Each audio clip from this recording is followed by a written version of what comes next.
કહીને જઉં છું, બરાબર છે.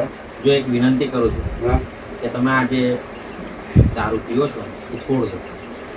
આ વસ્તુ બહુ ખરાબ છે, શરીર માટે નુકસાન છે. મને બધી ખબર છે. ખબર છે તો છોડી દો. છોડી દો. તમે આટલું સરસ શરીર અને ભગવાન સાહેબ જીવન એક જ વાર છે એમ. નોકરી છોડી ના જવાના હતા. હું નહીં જવાનું. બસ તમે છોડી દેવાનું હોય તો હું નહીં જવાનું. બોલો, પ્રોમિસ કરો છો તમે? હા ચોક્કસ છોડી દેશો ને? ચોક્કસ છોડી દેશો એમ બોલો મોડેથી. પણ તમારે એવું પડશે. હું 100% રહીશ, પણ તમે બોલો તું દારૂ છોડી દઈશ એમ બોલો. છોડ દેજો. છોડી દઈશ એટલે હું આ વસ્તુ છોડી દઈશ. એમને દારૂ છોડી દઈશ એમ બોલો. દારૂ છોડી હા એમ. પણ તમે નોકરી નહીં છોડો બરાબર. હું નહીં છોડું તમારી જોડે. જોડે તમારી જોડે અને આપણે જોડે જ રહેવાનું છે, બરાબર. પણ આ તમે છોડ દો નરસિંહ કાકા. મારું આટલું માન રાખો, આટલું કહ્યું છે. આ છોડ દો. આ વસ્તુ બહુ ખરાબ છે. મને ખબર છે બધી. આટલું ખરાબ કરે. મને બધી ખબર છે. બસ છોડ દો બરાબર ને? છોડ દેશો ને? નક્કી ને?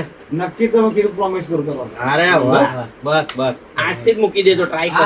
આજથી મૂકી દેજો. બરાબર છે. બહુ ગમ્યું મને. હા ના આ છોકરા એક નહીં, આ શિક્ષક ના નહીં, આ તમારો દીકરો બોલે છે. તને સમજ્યા સમજુ છે બરાબર.